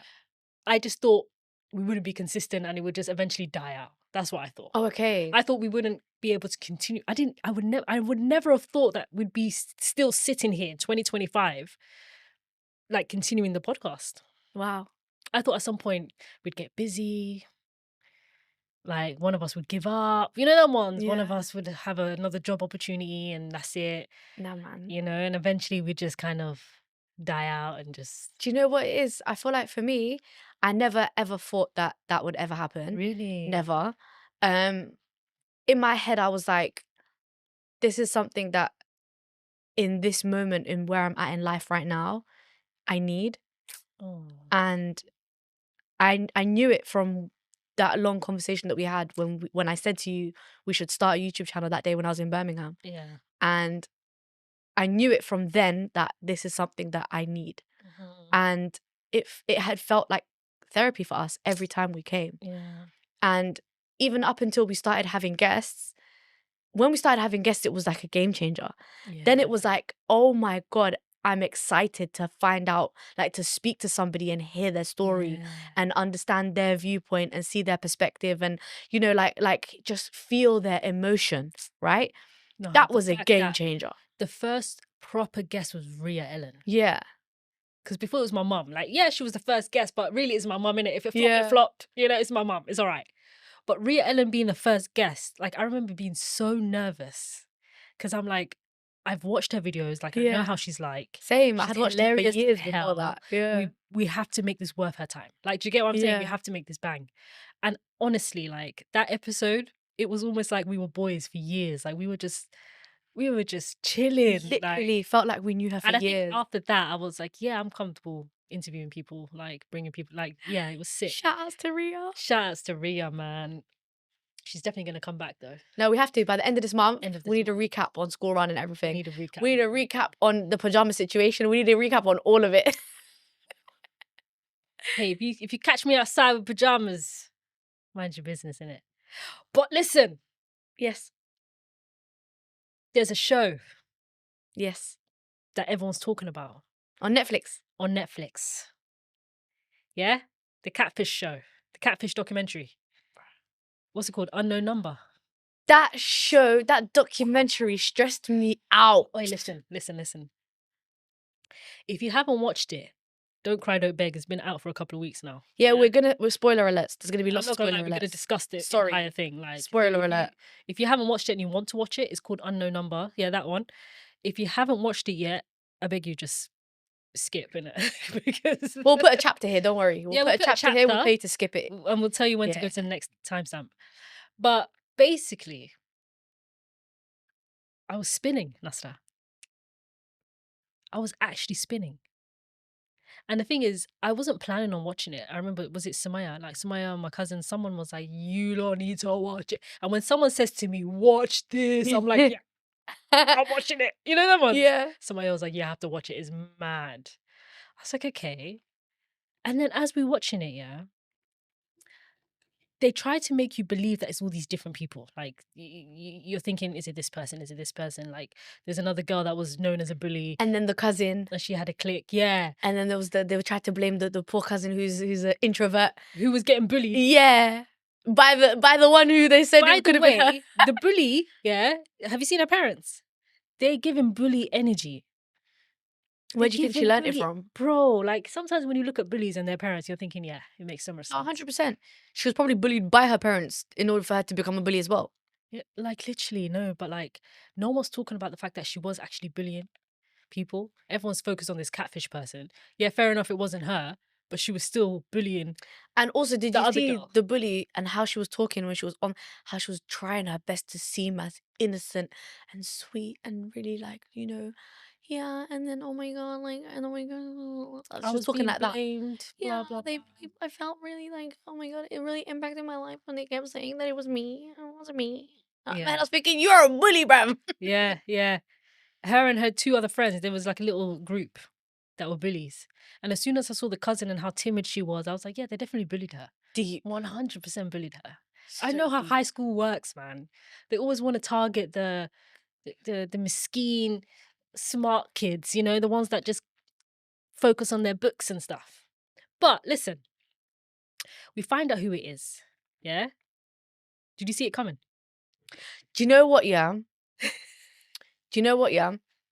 You posted something the other day on Instagram, Yeah, I and did. you when you posted that story on Instagram, I was like, "What the fuck?" But I never read the article. I just saw the post. I saw The headline. the headline, and I said, "Fucking hell, that's actually deep." Like, and I didn't think anything of it. So then, when I first started this documentary, Yeah. and there's a scene where the mum's crying and she's talking, Yeah. and she's talking about how sad. I think she's talking about how sad she feels that her daughter experienced this, and like how impactful it was to her, how she deteriorated so quickly, how she went from being like this beautiful, bubbly, like sports girl to like completely changing her whole persona and like how it affected her. Yeah. And the mom was getting emotional. And in that moment when I was looking at the mom and I was looking at her in the eyes, I was thinking, it better not fucking be you, mate. And I that's when did I not for a texted you, second think it was her. bro. I looked Because at her. She looked a little bit evil. I can't like. She looked a little bit unhinged. the mum looked a bit off, but I didn't want to judge. You said I don't want to judge her. Judge a book by its But cover. normally, the person who did the bad things is not in the documentary. Do you get it? They're usually locked up away somewhere, or they refuse. We have asked her for comment They and she's declined to refused to comment. Exactly. Yes, yes, So yes. I thought whoever was catfishing his poor girls either doing time in jail or like they just didn't want to be in the documentary. Even though I did, because basically just a few weeks before this documentary came out, there was an article that was like a young girl finds out it was her mum that was cyberbullying her for a year. I remember sharing that on our Instagram story, and then a few weeks later, this documentary comes out. So in the back of my mind, I knew that it could possibly be the mum, Yeah. but I thought if she's right here in the documentary, It can't be her. it can't be her. Yeah. Do you get I it? get you. But there was one moment halfway through where I was like, it's the fucking What moment was It's the that? fucking mum. It was a huge hint. So basically, this person that was sending her messages, yeah, they knew everything she was doing. So there was one point where she was playing basketball in the school, and the person that was catfishing her knew that she didn't play basketball well that day, or she didn't score goals, or she kept missing the hoops or whatever. Yeah. And they started taunting her about how she was playing the basketball game. So the investigators, everyone was basically saying the person who was messaging her was in the hall, in the basketball court. They must have been there. In that same breath, they were like, "Oh, the mum is always there doing the tallies and keeping score of the game." Oh. So I was like, "Why did they say that? Why did they say that?" Oh. So I was like, "The mum was there." I was like, "It's the mum. It has to be."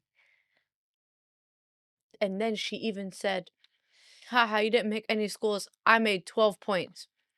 And that's how they went and found and they thought it was the bully girl because she's the only one that scored 12 points. Exactly. She was trying to frame, what's her name, Michaela? The Something like bully. that. Something like that. Yeah. She was trying to frame her. It's so mad. But we have to really, So yeah, you know how what got could you me? do that to your kid? You know what got me? Yeah. I was thinking, at one point I was like, nah man, it can't be the mum because like, yeah, okay, she might do a lot of volunteering at the school, but don't she have a job? Yeah, she was lying to her husband the whole time. Right? She never had a job though. Right? Yeah. So we found that out after that Yeah. the reason she was able to do all of that shit is because she's actually was completely unemployed and had nothing better to do. Yeah. Right? Yeah. And the bit that got me, yeah, was like, okay, you started taunting your daughter with like these text messages. Yeah, you was texting from like another like burner phone or whatever. And yeah, you was doing things to like impact her self-esteem and like to break up her and her man, right? You were saying stuff like, oh, he doesn't want you, he wants me, like I'm gonna get him and like I'm gonna take him from you and like all of these things to the point where you caused so many problems that they broke up, right? But then you continued. And then the messages got so vulgar. Yo. And you're talking about mad. Like, how are you talking about all of that shit, bro? You're talking about his. No, And you're saying you don't give him vulgar. you don't give him pum, so I'm gonna give him pum, bruv. What? You're a whole 40, 50, 60-year-old woman. Calling her own daughter flat chested. You ain't got no bum. You're skinny as hell. Look at you, you're anorexic. The worst is you're telling her to kill herself. No, but wait, before we even Deep get to that, you told her to off herself. That's so mad, you know? Deep that. Okay, so imagine she actually did it.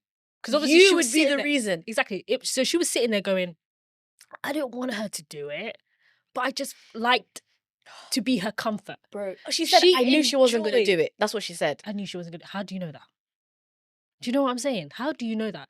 But she was so confident in the fact that, yeah, I send her messages every day, but I knew how to comfort her. We need to look at her hard drives because, let me tell you something. She was. Forget that, yeah. Then you know what she did? You've broken them up. He's gone off to another city, met another girl. Oh, yeah. And then you found her mother and you started taunting her mother. You're sick in the head. You're actually sick in the head. That's why everyone was saying she wanted Owen. So that's the name, innit? Owen, the boy. She definitely wanted him because why are you still messaging his new girl? Why are No, you but messaging seriously, his new check her hard drive. She's definitely a bit of a nonce. Because what on earth? She has to be a nonce. She has to be a nonce. You're thinking about a teenager's... That's so mad, you know. And then while she's doing all of this, she's kept up the lie to her husband that she was going to work. Oh, no. She told her husband that she got let go. But really she got... No, she told her Made husband... redundant. No? She told her husband she left the job Oh, and wow. worked somewhere else. But really she got fired. Wow. We don't know the reason she got fired though, innit? She's weird, bro. But listen, She wasn't paying nothing in the house. She wasn't paying no bills. All of her energy and all of her focus and all of her everything was focused on tormenting her child. And then being her comfort. It was like her full-time job, Nasra Wallahi. It was like her full-time Think job. of how sick that is, bro. That's so sick in the head. But also at the same time, how did she get away with that? Because the amount of messages, the volume of messages that she was getting. 1,000 pages, they said. 1,000 pages. The fact that no one caught her with 2 phones and like, do you know what I mean? How did she get away with that? I swear they had like I think they had like a shed. So yeah, and or then something. on top of that, you've even now made time to liaise with his mum. You're friends of his mum. You both go to complain to the head teacher. You both go to get onto the teacher.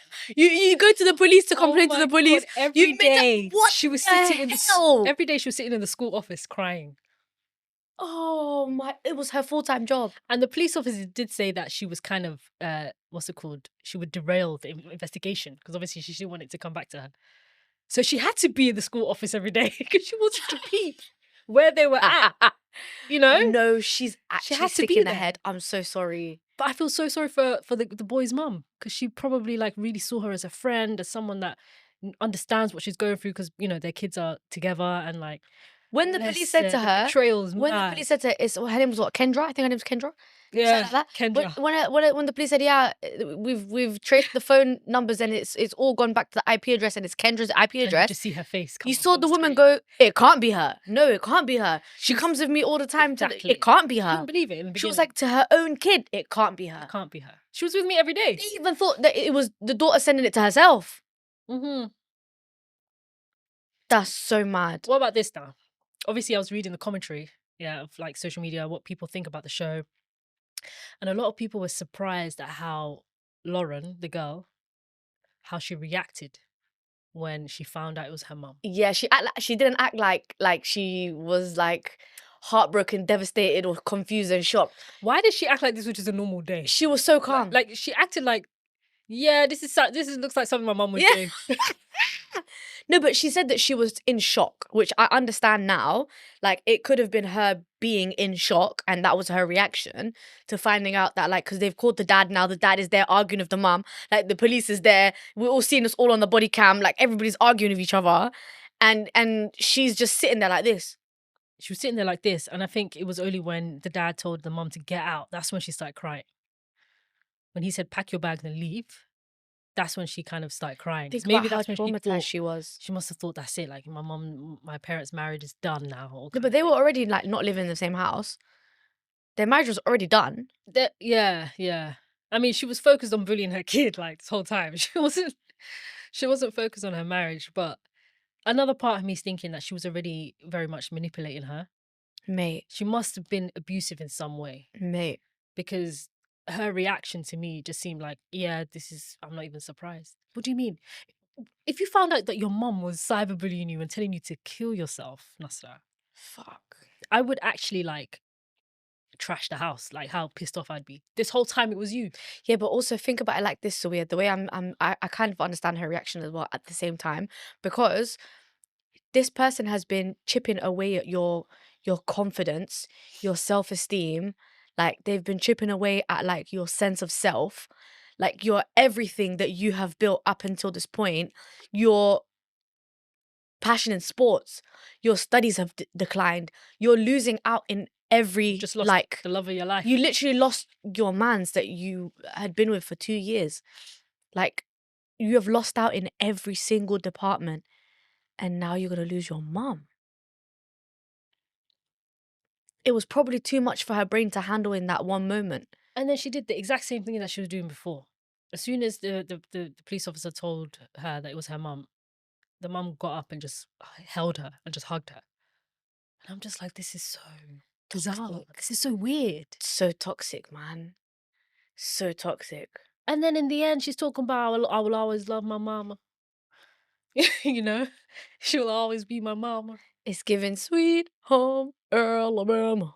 You know, it was given. Damn. Because I was just like, what do you mean? Because I would literally say, like, sayonara. I'm not gonna lie to you. Wow. I would cut off my mom. I don't know you anymore. I don't know you anymore. You're not You well. told me to kill myself. You made me have mental images now of Imagine you. I did kill myself. Of you doing things to my man. Like, that's crazy work. I can't even say these things on YouTube, bro. Exactly. And what was her justification? I didn't want her to grow up. I wanted to protect her. I wanted her to come home to me and for me to comfort her. No, check her hard drives. Check her hard drives right now. Check her hard drives. I'm so sorry, but Nah, I can't imagine on doing another that level. to my kid, man. I can't imagine doing that to anyone, let alone my kid. Literally. People who catfish, yeah. The dedication that they have is mad. It's so mad. I have an all-time favorite catfish. you know. I think it's in season 7. Bruh. I think Season of 7. Neve, you know, Neve and Max. actual Max and Neve catfish, yeah. It's that guy, the Mexican one, who was chatting to that one guy pretending he was a girl for bare long, and he was doing, yeah, oh yeah, oh yeah. He had like a voice, yeah, like a woman's voice. Yeah, like I really wanted to tell her, like, and he's the most buzz looking cretin, yeah. And it's a whole man. And then when they went to see him, they were like, oh, and then they were like, can you do the woman's voice? And he was like, yeah, oh my god, I'll do it. Sounds like a woman, and I was crying. That's my all-time favorite video. Like, it sends me every single I just time. need to know the science behind it. Like, what makes someone, like, why? And then he got catfished. I understand that some people do it to ruin someone else's life. Yeah. But some people just do it just... They know they're never going to see this person. Mm-hmm. They refuse to FaceTime calls, but they want to continue entertaining them. Mm. What does it do for them? I don't get it. And then there's the other one. And it turned out to be his aunt. And she was like, you should have never called me a fat ass Kelly Price. Oh, yeah. I think a legendary one was someone genuinely thought she was talking to Chris Brown. Or was it Bow Wow? One of them. She thought she was talking to Chris Brown. Genuinely believed it. But some people are really dumb, man. I'm What do you sorry. mean? There's one that I watched where they had a full-on, like, 7-year relationship, bro. No FaceTime, no video calls, no nothing. What about the Sweet Bobby one? The one that was on Netflix. Ah, mad. You know, something like that happened again. Where this woman knocked on this couple's door and was like, we've been dating for 5 years. Oh. He's like, I've never seen you in my life. She's like, call my phone then, call my phone. She's calling the phone, sending text message, and he's showing his wife. And he's like, look, it's not my phone. And then the girl goes, he's got 2 phones. And the wife is like, you are disgusting to her husband. She's like, get out, you're gonna leave me. And he's like, it's not me, it's not me. And she's like, I know your cousin, says the cousin's name. I know this person, says that person's name. Do you know that person? The wife's like, yes, I know that person. Your brother's called this. Your brother's wife is called this. How do you know all of these bits of information about somebody's life? Oh my God. So it's someone in the family. It has to be somebody that's related to him Yeah. or her or the wife that is catfishing this person. That's So sad. mad. We need to actually like do brain scans on people that do stuff like that because your brains are definitely working differently. It's just it's the time and the dedication. It's the fact that you can keep up this lie for so long. There was another show that the catfishing was on another level. This person had like, it wasn't just one, they had a whole network. What was it It's called? that one, the Sweet Bobby one. Is this She had a whole network.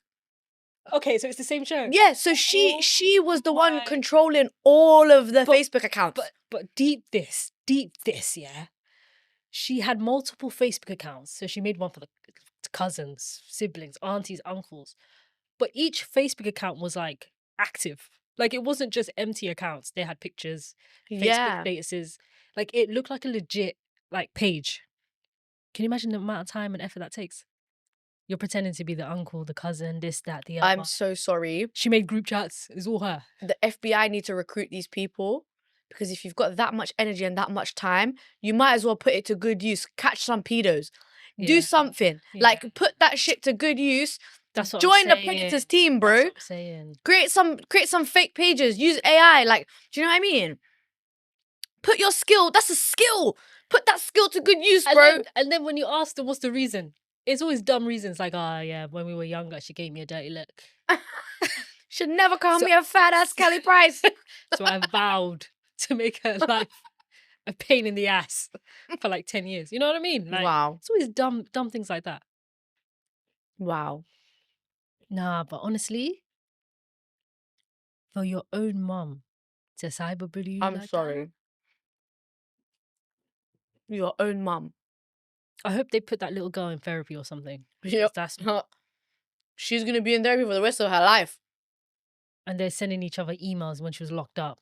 I miss you too, Mum. I love you so much. Sorry. That girl needs therapy. She needs psych eval. She needs a psych eval. She shouldn't even have access to talk to her mum, to be honest. Wallahi. She should have had time to really just process what happened. Why are you still emailing your mum? Your mum told you to kill yourself. Your mum told you she wanted to give up to your boyfriend. That's so mad. That's so mad. And then the maddest thing is, do you remember the boyfriend was like, you know what, in hindsight, she was a bit weird. Do you remember when he was like, she used to cut up my steak for me. He was like, I noticed all these things. At the time, I didn't think it was a big deal, but I did think it was weird. But now, yeah, she was weird. She was dreaming about your ass. And he was saying that she still used to communicate with me after me and her daughter broke up and stuff like that. Hey. Yeah, I'm sorry. That's crazy work. So we have an email to read, don't we? We do. Ooh. We have an email to read. You want to take the honors? This one is hey, I'm not gonna lie to you. This is some real life shit right here. Jokes aside, guys, this one's actually real. Like, whoo, okay. Okay. It says advice. Whew. Wow. Okay, let's go. Bismillah. Hey, ladies. I want to begin by expressing my gratitude for creating this platform.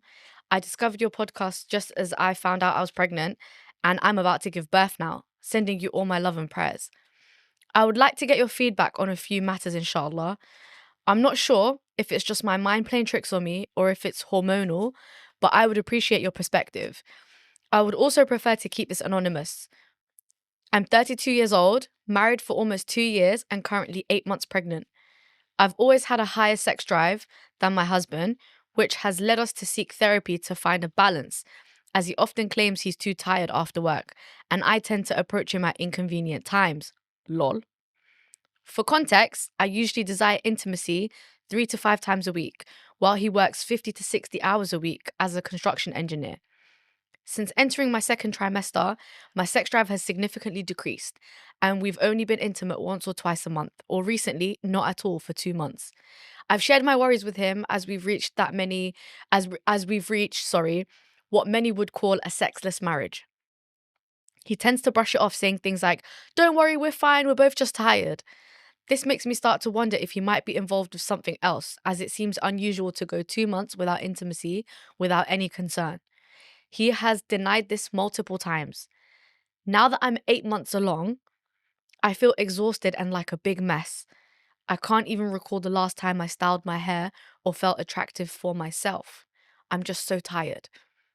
One evening, while we were watching Netflix, I received a notification from his Gmail. I didn't think much of it since we share passwords for everything, believing there were no secrets, or so I thought. As I casually browsed through his Google search history on my phone while we were watching together, I stumbled upon a tab labeled corn. We're going to say corn with a Mm. P. Mm. Yeah. I was taken aback and immediately got up and left the room. Discovering this was shocking for both of us, but my instincts had already suggested he might be hiding something. I stepped out of the house for a drive to clear my mind. You could see that he was feeling embarrassed. I make an effort to maintain an open line of communication with him, yet I can't grasp why he wouldn't be more forthcoming with me. He claims it was just a moment of weakness. I've never noticed his gaze wandering. He appeared utterly in love with me. I consider myself a confident person, but with my body changing and not feeling my best, I found myself in a place I've never experienced before. Now that I realize this, it feels as though everything I once believed was a deception. I'm about to go into labor soon, and I can't shake the feeling that he's looking elsewhere. I simply don't have the energy to monitor every one of his actions. I'm feeling heartbroken, sad, disappointed, and overwhelmed. Help. Your thoughts. Sincerely Anonymous. Whew. Wow. When I first read that email, wallahi, my heart sank. Mm. That's such a shit place to be. It's a very shit place to be. You know what I think, yeah? Did she say it was a folder that she found? She found a tab. A tab. Yeah. It was just a tab on his Yeah, maybe he didn't remove the incognito tab. listen, yeah. He's been watching it. I don't wanna sorry, I'm not gonna I'm not gonna laugh. But he's been watching it. Clearly. He just It's got just caught. the first time you've seen it. Yeah, he just got caught. Yeah? Mhm. I don't think he watched it for the first time and got caught for the first time. Ain't no way. That man's been watching it. Mm. That's what I think. Yeah? That could be a factor as to why he wasn't really Mm. trying to be intimate with her, because he was just bashing one out to his favorite category, and then he didn't. That's I'm sorry, I didn't mean to look at you like your that. face. But anyways, yeah, so what I was saying is, what was I saying, bro? You were saying that if whatever category he was looking at is not his first time. It's not his first time. Can we be for real? It's not his first time. I feel like he's been watching it. Well, I'm not gonna lie. This topic feels way above my pay grade. You know what? I think Like, Saria, wallahi, we have a big problem in the community with it, yeah, big problem. There's a very, very big problem with porn addiction in Mhm. this community, like in the Muslim community in general. Like not just Somalis, like in general Muslim community. Mhm. Porn addictions is a very, very big problem. And it removes. So you know how like we have like dopamine receptors in our brain, right? Yeah. The more you watch porn, the less normal life and normal like desire and attraction appeals to you. Mhm. And so you feel like you can't get turned on by normal women because you're so used to being turned on by porn. Yeah. And that will fuck up your marriage. And a Mhm. lot of the times, men don't realize this. They think it's like a quick hit, like, let me just do it so They that I think it's don't just do a worse sin. entertainment. Yeah. No, I feel like they think of it as like, it's like the lesser evil. Mm. They think, oh, instead of I'm me committing zina, let me just whack one off. I'm not out here actually physically cheating. Exactly. But the fact that they can't whack one off with their own imagination and they actually have to watch porn to be able to get hard to be able to do that so that they don't commit a worse sin, that is so detrimental to your mind and your brain and like the way that it works, like desire, attraction, all of those things. You're not gonna want to have like intercourse or sex with a woman in the natural way with the foreplay and like, you know, understanding the person's body and understanding each other. If you're just used to watching your favorite category, you're not going to say to your wife, oh, give me 2 minutes, let me watch some porn to get hard. Like, do you get what I mean? Exactly. So they're going to be less desire. It's going to be their desire levels, their libido is going to go down. But I feel like men, they think of it as the lesser evil. So they don't think about the impact that it's going to have in your future marriages. Yeah. But we're told from the jump, like when you're young, don't watch porn. Like, it's not good for you. It's not good for you. It's haram. Your eyes are going to testify against you on the day of judgment. And your eyes are going to say, he or she used to make me watch bad things. Like, to the point where, like, your eyes will have haya. Like, it's mad. It's one thing when it's like a single guy. Yeah, but that's where it starts, though, don't you think? Yeah, of course. No, but even when he's married, if he's been doing this his whole life, it's my hand. Exactly. You've been it's my hand in your whole life, yeah. Exactly. And now you're saying married, it's not gonna go away. It's not gonna stop. You'll just find a different. Because now women, like, you're gonna see a woman and you're not gonna be able to know how to, like, the way that arousal works. Most people, right? I don't know about everyone, but most people, you knowing that your pleasure in the other person is going to arouse you. Do you get what I mean? But if you don't know what you're doing because you're so used to watching, that's what you're used to watching, yeah.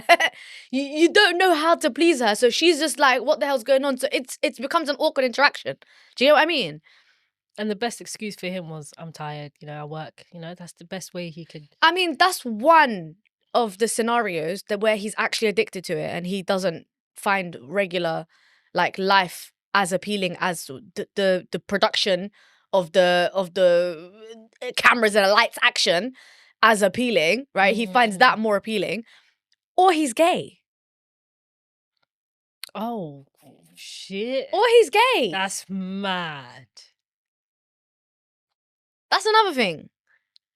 I mean, I hope what you saw on there was straight porn. I hope that was something. Yeah, you know, that's another problem. That's another problem. Because now, if he's watching two men, that's a whole different story, man. Right? That's a whole different conversation. Wasn't it that woman? I feel like she would have mentioned that. No, but wasn't it that woman who literally the other day made that TikTok video saying that she married a guy who they were married for, I can't remember how long it was, but she said that she found that on his phone, videos that he was watching and stuff, and like with other men and conversations where he was flirting with other men on her phone, and she took all the screenshots and she showed his dad and he beat her up. Don't you remember? I don't remember. Trigger warning, domestic violence. Who beat her up? The husband, after she found out he's a batty man. He beat the shit out of her.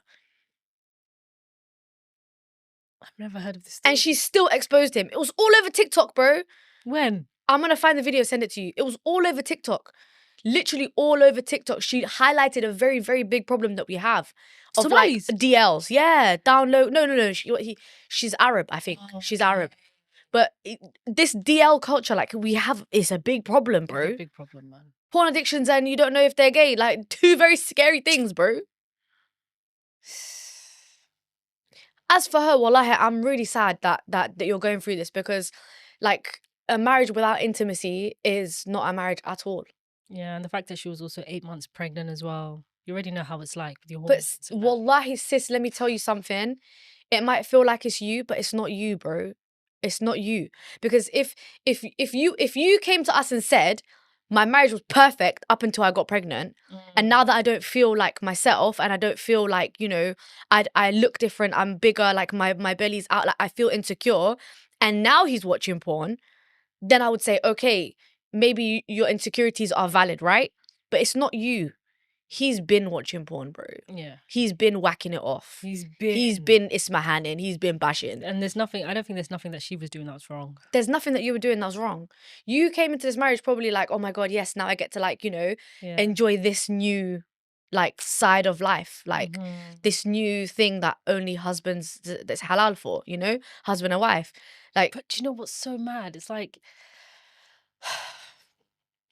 you have this big problem.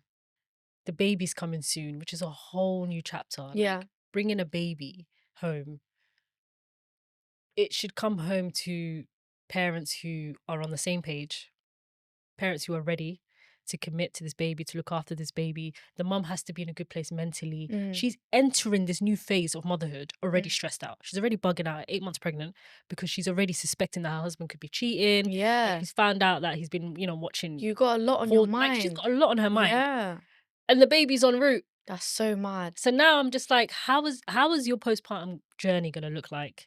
How is your marriage gonna look like? Because once a baby comes into a relationship, and this one's already on the rocks. It's already on the rocks. Once a baby comes in, it already changes the dynamic. Yeah, it could either make it or break it. Do you know It's what I mean? literally the make or break. So like, honestly, sis, this is just a conversation that you need to have a real conversation with him. Like in the email, she said that she just stormed out or something, but she needs to actually sit down. They need to get to the bottom of it. And I'm not gonna lie, you need to tell his family. You think? Yeah, 100%. Like, Bruh. 100%. Because later on, they're gonna say you're at fault. Later on, they're gonna say it's you. They're gonna say it's not our son. Your son has a porn addiction. You didn't tell. He didn't. I didn't come into this knowing that that is a problem that I wanted to face. You weren't forthcoming with it, and you weren't. She says she feels deceived. I would feel deceived too, because you didn't Yeah, tell me but that before we got married. his That you family watch porn.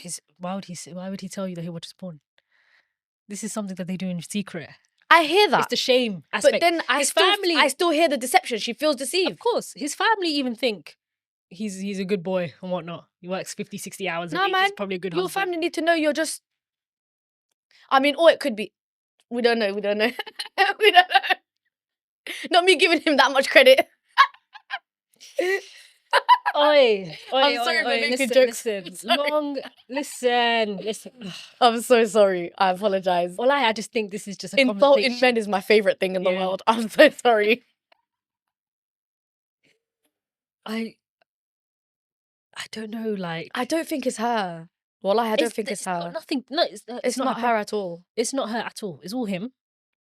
But I feel like they have to talk about this. They have to get to the bottom of it. I mean, He needs rehab. Yeah, like there's some serious issues going on there. He needs therapy and rehab for real. Yeah. Speak to a marriage counselor, preferably an Islamic marriage counselor, for real. Because this is a very big. It's not just you, sis. Wallahi, it's a very It's a big big problem. in the community. Porn addictions. Yep. And now you have like, you know, when I'm dating, I actually ask niggas, like, I ask them, do you watch porn? Because I want to know. I make it a safe environment for them to feel comfortable to tell me. Are they honest? And then I ask them, do you watch porn? And then they'll go, yeah. And I'm like, blocked. No. Yeah, for real. Because it changes your brain chemistry. It completely changes your brain chemistry. View women differently. Like, you know, they start to That's see how women as incels objects. come along. Of course, they see women as just objects. This is what happens with the incels. Mad, yeah. It's a slippery slope. Your lotion is a slippery slope. Or baby oil, depending on how much diddy you are. And it's also mad because there's levels to it. It depends on the categories. What if they like watching dwarf porn? Do you know what? What if they're like watching people who dress up as animals? Bro, there's different categories. Farting, the people that had on other people. That's what I'm saying. The shitting one. Yeah, all of the. It's mad. You could be watching a madness, you know. Imagine it, my worst fear is marrying a guy who I think is attracted to me, yeah, and then I find out, yeah, that his type is actually blonde hair, blue eyes. Imagine that. You watch only blonde hair, blue eyes, and I'm out here ebony BBW. Can you imagine? My worst nightmare. Okay, after the gay. Imagine if it was actually watching two men. That's my first worst nightmare. The two men. Because I can't compete where I can't compare, bro. I'm sorry, I don't have the tools you need for that. The two men is Me not have that. Crazy. You're like Jamaican shop. Anything to do with children. Me not have that. Anything to do with children would be worse. 100%. That would absolutely finish me. I can't lie to you. That would finish me as well. Two men, hey, get the fuck out. Like, just go. My guy, just go. But yeah, the categories.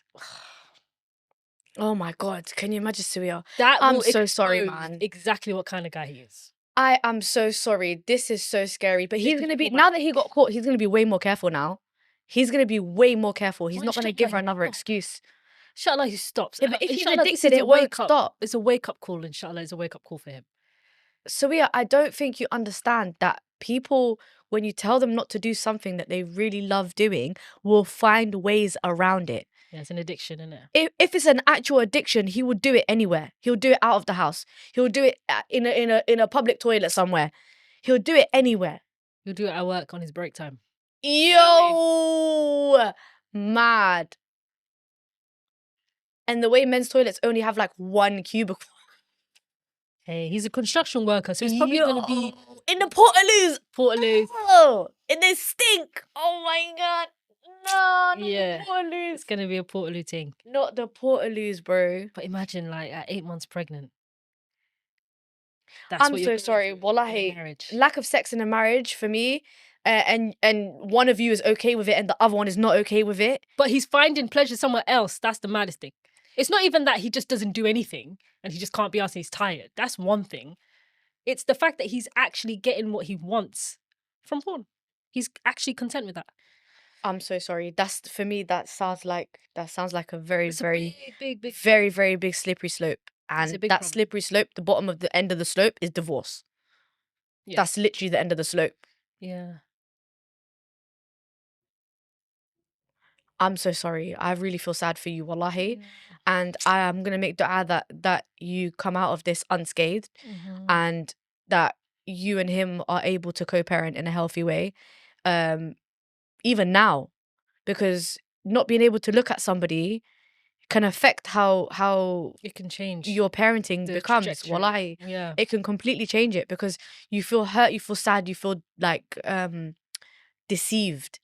Feeling deceived, like that betrayal feeling, Mhm. is so hard to shake, that betrayal feeling. And sometimes you would forgive Ooh. someone, you try to work on the marriage, but there's this underlying resentment. Mm. And you just harbor all this resentment. And then, like, there's little things where every time he's on his phone, you're just looking, you start to get paro, you don't trust him. Yeah. Like, it's long. Yeah. So if you know that you fully cannot forgive him, just leave him. Do you know what I mean? No, I wouldn't say forgive it. If you cannot, like, Get over it. put it past you. Exactly. Put And it behind you. be able to overlook it, Mhm. and it will be niggling in your head and it will be eating away at your brain. You're in a moment, or I don't know, maybe imminently, you're probably already about to give birth, but you're gonna have bigger fish to fry. I'm Like, you're telling gonna you, have way bigger problems. once that baby comes, for 2 years, your hormones Are completely are out going of to whack. be out of whack. Wow. So if you're already in your head and overthinking and worried and anxious and, like, disappointed, you're already going through all these emotions and the baby didn't even come I yet. hope you don't get PPD, man. And then when you're going through postpartum and the breastfeeding journey and then you're sleep deprived, like, there's a whole load of things coming your way. Oh So my God. honestly, like, I'm sorry, man. oh, Wallahi, I'm I'm sorry stuck you're on going this through one, that. That's proper shit, man. Yeah. Somali men and Muslim men in general, they need to do better, bro. They need to do better. Yeah. Wallahi, they need to do better. Yeah. I personally don't understand in my brain how your hand can be better than the real thing. That's personally what I don't understand. But it's not about the hand. It's not the about what hand. they're It's watching about what they're and seeing. how it's making their brain react to it. Yeah. And now your norm, also, I don't think I can say that on YouTube. Maybe I have to say that to you after. When it comes to watching that type of content, there's also this form of control where you can type whatever you want and find what kind of thing you're in the mood for. Yeah. You have, like, an endless amount of categories to explore. You can fast forward, rewind, watch it again, the exact same thing. From start to finish, you could be done in like 5 minutes, but that's not how normal things work. So, like, you have more control as to how you want it to go, right? So yeah, it's mad. Wallah, it's so mad. It's so mad. I mean, one way you could potentially fix him, ask him about it. Like, what do you like? Like, what are you into? Like, maybe we can role play. Maybe you can do some Christian Grey. Maybe you can do some 50 Shades. Well, she saw the tab, so maybe she knows what kind of vibe he's on. But Maybe some things can be fixed. Maybe you might have to try some fun things. And maybe you might have to slowly bring him out of the dopamine hit. You know, that quick, like how our attention spans are so small because we watch 15-second videos. Yep. And you have to build up his attention level and build up arousal and build up desire. Long day, man. I didn't marry to school you, bruv. That's long. Imagine you've got a baby and you're also trying to... Yeah. Nah, this guy, you need to go to therapy. Or we need to go to marriage counselling. We need to do something. It happened at the wrong time. But when the baby comes, she needs to be focused on the baby. Well, like, it happened at the wrong time. Yeah. If it happened when they didn't have a kid, I would say, okay, maybe it's easier to concentrate on that and fix that. Yeah. But now you're literally imminently gonna have a whole life, sleep deprivation, like this human that you need to keep alive. Please send us an update. So mad. She sent this email. It was in the spam for a while, but she sent this email like, I think the baby's here by now. She sent it like a month ago. Damn. Maybe the baby's here, but please take time to look after yourself. I'm sorry, man. May Allah give you a healthy baby. I hope postpartum is treating you well. Please do give us an update when you're ready. Let us know how postpartum is going. Yeah. Well, may Allah make it easy for you, man. Man. Well, I don't know, man. It's just so sad. It's actually like one of my fears, you know. Genuinely, I ask about it now that I'm dating. Like, I ask, I want to know. I create a safe environment for them to feel like they can confide in me about Get them comfortable. Yeah, 100%. Random day. You get them comfy, and then they start spilling all of their balwords, all of their vices. Start telling you, you know what? I'm even cheeky. You know, I'll swear you watch porn. Yeah. What do you watch? Oh yeah. I'm actually cheeky enough to ask them, like, tell me about it. And what do you watch? What do you like about it? And they tell you straight up. Yeah, everything. Mad thing. Don't think you know. You made them very... Bro, you made them feel safe. Men feel... I don't know what it is about my face. People just tell me things, bruv. People just be telling me things, bruv. It's mad. But men feel like... I feel like when you open the can of worms spills out. They don't have anyone to talk to about this. They feel like free to like... Yeah. You know, like they've never... Like, you can't say to your boy, yeah, man, I'll watch her. They can't go to their boys and laugh about it. Do you know what I mean? Yeah. Sometimes they got some weird stuff, bro. It's mad. It's mad. And then, you know, listen, one time, yeah, I was speaking to this guy, yeah, and he said that, I was like, is it safe for consumption on YouTube? You have to say it in a way where it's... My man said, yeah, like, borderline violent is what he's into. I said, brother, no thank you, man. Did you block him? No thank you, man. I didn't block him, but like I removed him from the potential list. Where did you put him? Possibility? No. I put him on a no thanks. We're friends now. We're friends now. Me and you, sorry, friends. that's mad. I'm so sorry. I can't. Borderline violent is mad. Yeah, that's mad. And then, you know, I feel like because when they watch it so often, yeah, they get it in their head that like every single woman. No, they get this. No, not even that. They get it in their head that like every intimacy interaction can be that. Yeah. Do you get what I mean? Whereas that's not how marriage works. 1 minute you might be tired, you might be overstimulated, you might be about approaching your period, like you might be emotional, like you might be just wanting cuddles, like you might just, do you know what I mean? Do they not know how women work? That's exactly it. They don't, because they're watching a production, something that's pre-packaged, something that's made, something that's got lights, cameras, and action, bro. They're literally, they're at work, bro. These people are not. They're not having like what's it called? It's not like an impromptu. Someone accidentally Airbnb recorded it. That's not how it works. It's literally a production. Yeah. You're watching something in 1080p HD, bro. Telling me, come on. Those people are at work. Yeah. That's their job. That 15-minute, 20-minute video you watched, it took them 45 minutes, an hour and a half to film. Do you know what I'm saying? Yeah. So you can't tell me that that's what all women want. Like, you can't assume that that's all women want. I don't know, man. I'm telling you, it changes their brain chemistry. 100%. Turns them a little bit incel-y. They view women as objects, and then they see us as like things to be conquered. That's why they can have sex with you today. It can fill up all of their desire bucket, and then they'll go back to porn tomorrow because they feel like they fulfilled that fantasy that they had in their head. Yeah. But they don't realize that, okay, every day you can have like small moments of intimacy, small moments of intimacy, small moments of intimacy every day in a marriage. In their brain, it's like, let's recreate a movie. And then they don't want to have sex for another month because the rest of the time, it's mad. It's so mad. I'm so sorry. Put your dirty, disgusting hands away. Uff.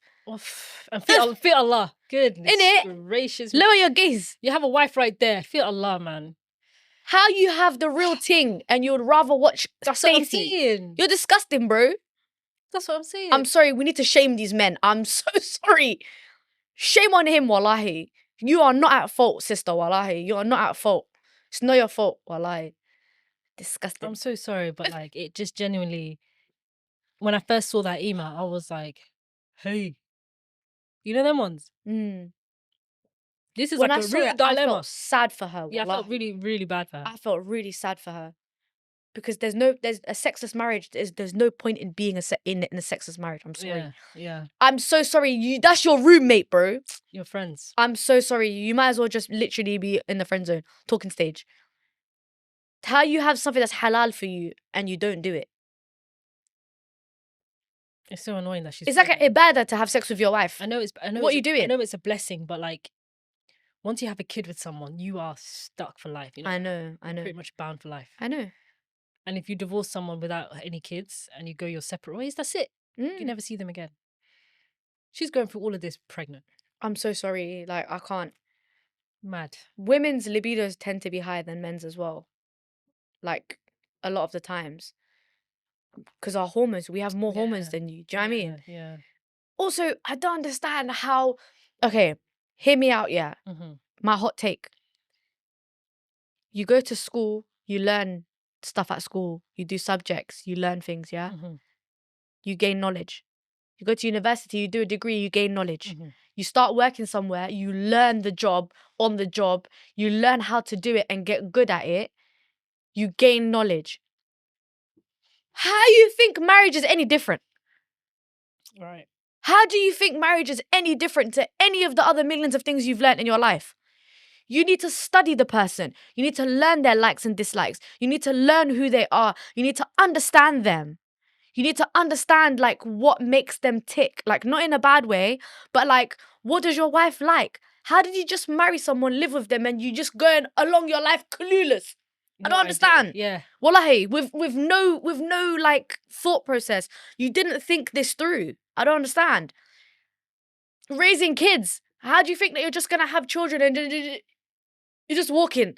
You're just walking, blind leading the fucking blind. Those are the men that believe it's the woman that's raising the kids. All I have to do is go to work. Their life doesn't change at all. I'm sorry, when you don't know something, you learn it, right? You go to school, you do a course. You want to do construction to become a fucking engineer. What did you do? You did a degree, yeah? Or you did an apprenticeship, or you started working and you chose, oh, you know what? Yeah, I'm going to do that. You learn it. How you don't want to learn about what your wife likes in bed, bro? How? I honestly, I hope you find somebody who will actually show you what you've been missing. Wallahi. Who will adore you and show you how attracted they are to you and will not be watching porn because porn changes your brain. Like, I'm sorry. How can you, do you know what, it feeds into so many things, so we are. Wallahi, it feeds into so many things. Because now, I'm going to question his judgment. I'm going to question his life choices. I'm going to question your leadership skills as a man. I'm going to question everything, all because you're addicted to porn. Your willpower. I'm literally going to question everything. Yeah. Because if you're addicted to porn, what else are you addicted to? Yeah. You can't control yourself when it comes to porn. She's also worried that he could be looking elsewhere. Now she's getting into her head that if he can do that, what if he finds someone that he's attracted to? What if he cheats on me? And she's just in her head about it now, which is peak. I feel like the trust also is gone. You've opened literally a door that has millions of other doors. Yeah. Why would you do that to your wife who's pregnant with your kid? To stress her out like Why that. would you do that? Would you actually go to his family? 100%. 100%. But you can't go without proof. You need proof. Yeah, of course. You need proof. You need to be Screenshot. able to say, look, your son, my husband, that you have given to me to look after me, this is what he's been doing. Quran sar. Call the sheikh. Call the sheikh Quran sar. Do you know how embarrassing that is? I'm sorry. It's an embarrassing thing. It's so You've reduced our marriage to embarrassing. you bashing. What the fuck? It's so embarrassing for you to basically grab him by the ear to his parents' house and be like, Yeah, but do you know why as "Son's out here well? watching Do you know why porn." as well? That's It's good to tell the parents. Because if it doesn't work out with you, at least they know. Like, they know for then if he tries to marry another woman, did you fix that problem or are you going to ruin someone else's life? Yeah. I'm very much an advocate for tell your family, tell his family. Wallahi. Yeah. Now I'm an advocate for tell your family, tell his family. Wallahi. Yeah. 100%, I agree with you. But it's just awkward, but it has to get done. It's not awkward. It Because is. Allah said you can divorce somebody if your needs are not being met in the bedroom. No, 100%. I just think it's awkward. Why should to it go be to awkward? to go to his parents to say all he does is watch porn. It's just, But guess what? You're gonna have to anyway, whether it's today or whether it's like in the divorce proceedings, right? So what are you gonna say in the divorce proceedings? I want to get rid of him because I don't like him anymore because he doesn't make me happy. What does that mean? Elaborate. They're gonna ask you to elaborate. You know when you Yeah, have that facts, I'm meeting saying with it the Odayal, I'm saying you it know straight. with the uncles and all the granddads when they have the meeting with the elders of the tribe, when they all come together to help you lot sort your marriage out. If you don't say in that moment he has a porn addiction, what's your excuse? Yeah, because they always make a woman stay in it. They They always always make you feel guilty for trying to leave him. Yeah. But I can't give him what he wants. What he wants is in his phone and in his hand. How can I help him with that? Yeah. I'm about to give birth and now I have to what? Raise him as well. Teach him. I'm so Had to sorry. be... Nah, sorry. I'm so Sorry. sorry, man. I feel sad, wallahi. I hope it works out for you, wallahi. I hope it works out for you in whatever way is the best for you and your child. Facts. That's what I'm hoping for. I agree. I never ever say, I hope your marriage works out. I hope it works out the best way, the best outcome for you and your child. I second that. Wallahi. Because she doesn't deserve to go through all this stress. No, she doesn't. Not At when this she's stage in about her to give life. birth or having a child. You're crazy. That's so sad. That's so sad. Yeah. I hope things work out for you and the baby. But yeah. Wallahi, good luck. Good luck, wallahi, sis. I'm not gonna lie to you, snitch on him, bruv. Hui. I think that's a Well, wrap. snitch on him. That's a wrap. I think that's a wrap. Any last words? I've missed our mum chats. I do. I know. Me too. Look, we should do another one. Well, we need to do more of this, you know. Yes, we do. We actually need to do more. And guys, if you ever want to send us an email, it could be positive. Like, you don't have to send trauma. Okay. It could be good stories. You can just send us your thoughts, your confessions. You can send us a rant, anything. Send it to us, and we can talk about it. Yeah. You know. But I hope you guys enjoyed this episode. I know I did. It was a vibe, as always. If you guys have any suggestions on like what you want us to talk about, if you want more mum chats, let us know in the comments. Or what kind of content you want from us. Yeah. But yeah, thank you for watching, guys. Bye. See you in the next one.